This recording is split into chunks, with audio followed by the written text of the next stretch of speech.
The little boy who lost his name.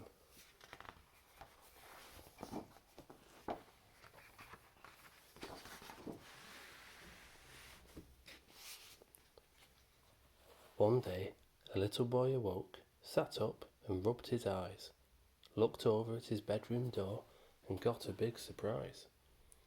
His name, which he had stuck there, had vanished, flown away. What exactly am I called? He wondered in dismay. He searched inside his wardrobe, he peered in all his drawers. He had a look beneath his bed, crouched down on all fours. What's this? A magic rainbow trail? It wasn't there before. Could that be where his name had gone? And did he dare explore?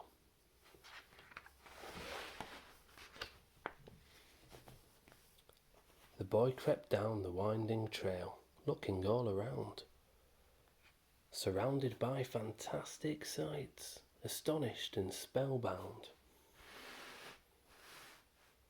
But finding a lost name is hard and takes great bravery. How would the little boy get on? Let's turn the page and see.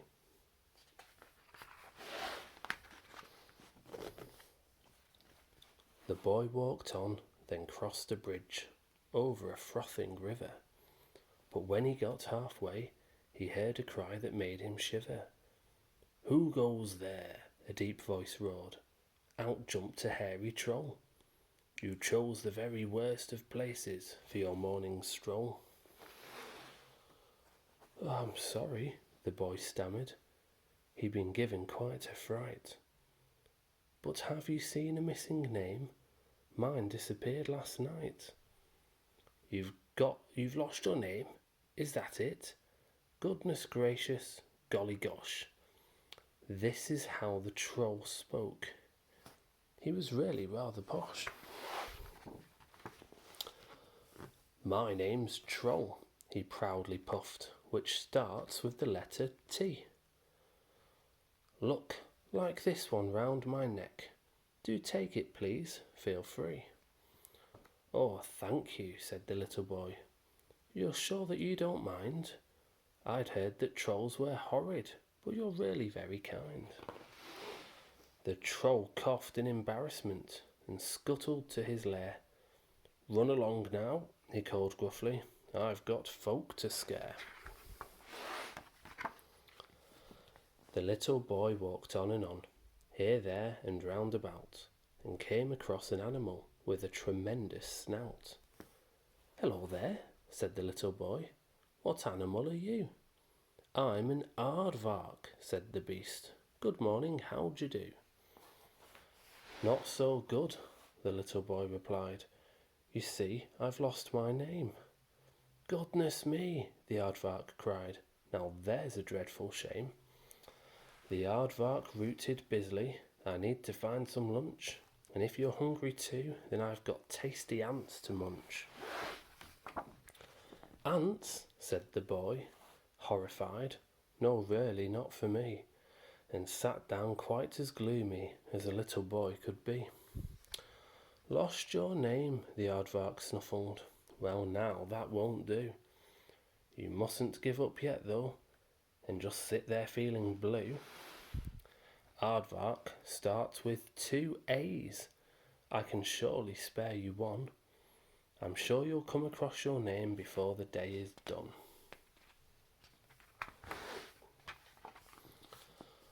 The boy walked through a jungle, which was dark and overgrown, and spotted a great spider, rather sad and all alone. What's wrong? The boy asked gently, for the poor thing seemed quite weepy. No one likes me, it replied. They all say that I'm creepy. The boy said, well, I've lost my name, so I'm downhearted too. But really, why would people say such horrid things to you? Because I've got 8 eyes, it said, and look, I'm very hairy. A hamster's hairy, said the boy, and they're not very scary. And I've got 8 legs, it said, which make me sort of scurry. 8 legs must be great, the boy said, especially if you're in a hurry. What you look like doesn't matter. Hey, let's play together. And then they did just that for hours. They had the best fun ever. Amazing, said the creature, when the games had reached an end. This T is for tarantula, and that's for being my friend. The little boy went on his way, up, down, and around, completely lost but happy with the letters that he had found. He smiled as he remembered the great characters he'd met and wondered how much crazier this escapade could get. The sun was warm, the sky was blue, and he fancied a rest, and so he stretched out on the grass and thought back on his quest. His journey had been fun so far, and he'd hardly been scared. He'd done things that most other boys never would have dared. But still, he'd be much happier once he found his name. So he got up, squared his shoulders, and set off once again. The boy met a colossal beast with an immense behind, who cried, "You've lost your name, oh dear, that is an awful bind." "I'm the animal," she said, "that never forgets never.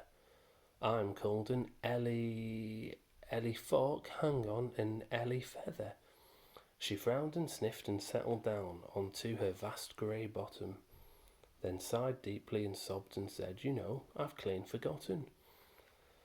Now, the boy said kindly, "there's no need to feel so sore. That trunk, those tusks, those big ears, you're an elephant for sure." "An elephant," the creature cried, "oh, how could I forget?" And she sprayed water happily, making the boy quite wet. "But oh my goodness, you still don't remember what you're called." And with a pen held in her trunk, she very quickly scrawled, "Here's an E for elephant."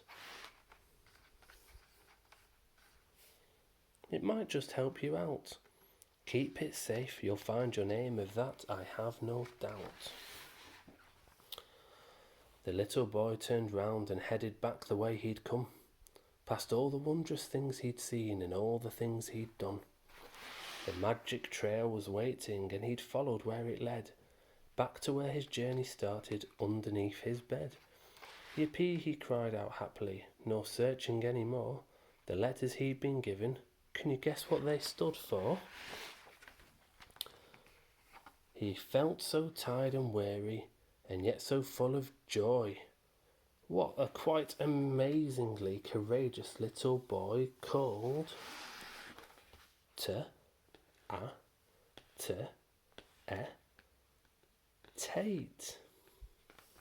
Oh, Tate's found his name. Good night.